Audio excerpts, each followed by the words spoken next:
was saying how tame she was, but things got a little bit different on me all of a sudden. Living the dream, right? Come on, girl. What?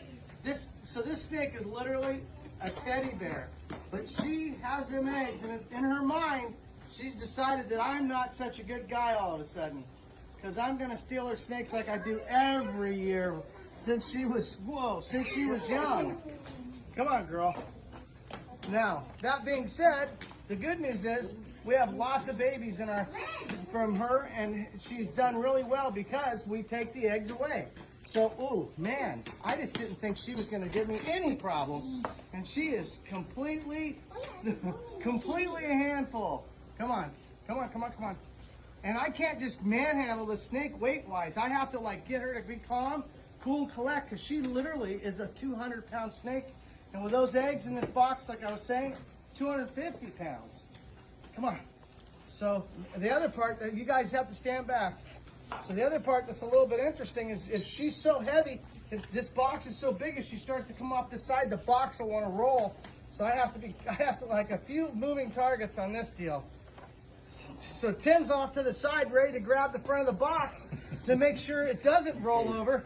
So why don't you guys come over and help me? Oh, you're too far away. Oh, you weren't even here.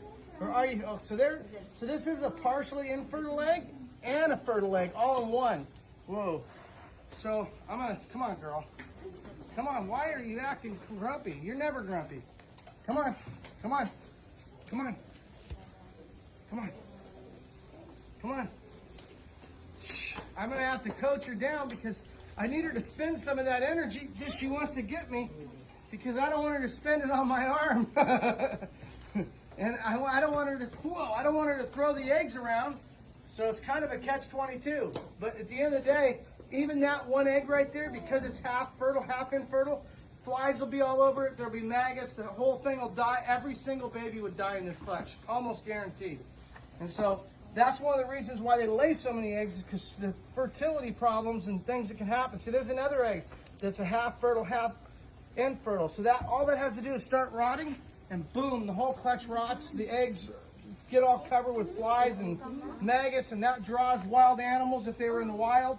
And of course, it still draws the wild animals here, the flies. Come on, come on, come on. Ooh, so this is a really big, powerful snake. Come on, girl. I can't believe you haven't already calmed back down.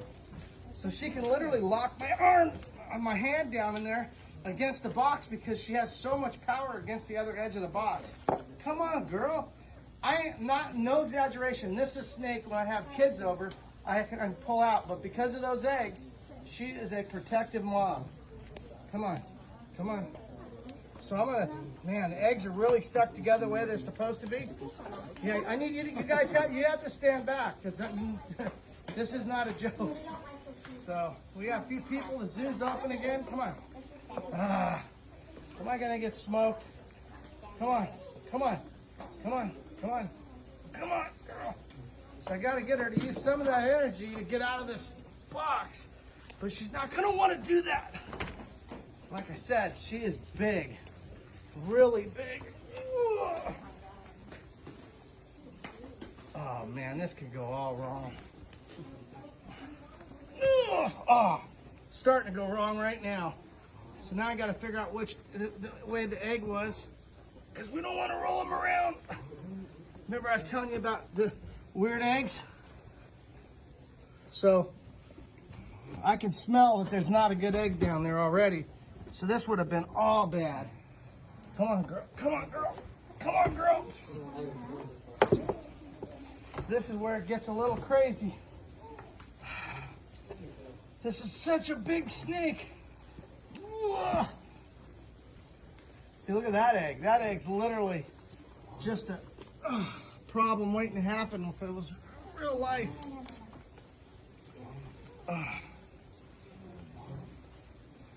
Maybe. Man, that's a hard egg to know which way it came out, to be honest. So there's an infertile egg. Completely infertile. And see, that's got the paper on the bottom, so I know which way it goes. But I gotta pay attention, because she can just be all over me really quick like she was a minute ago. Whoa. Oh my gosh, the amount of weight there is. It's just incredible. Look at this pile of eggs. Oh, she's coming up my leg. Oh. So I gotta hold the box, hold the snake. The good news is she's going back down my leg. But you can see how big the snake is. Whoa. Looking like I'm gonna be okay. This is exactly the kind of clutch that you gotta be. We're gonna have to watch the eggs because we're gonna lose some of these eggs. They're not all fertile. You can see the flies. The flies are literally coming because they can smell there's a couple bad eggs down in the middle here. Here it is right there. So this egg here would have just turned the whole thing into a nightmare in the wild. Even in captivity, except that we're gonna put them in an incubator. It's gonna take about 84 days. This snake's getting pretty old, to be honest, but she still wants to breed, keeps laying, going cycling. So what happens is when a snake, we don't choose to necessarily breed them all the time, but we don't want them to lay infertile eggs because it's like, it just doesn't seem right to us to let an animal go through the whole cycle and then come back around with eggs and then have the, no males and not give them their natural desire to reproduce. So that's just one of the reasons why we allow them to breed. They're a threatened species in the wild anyway.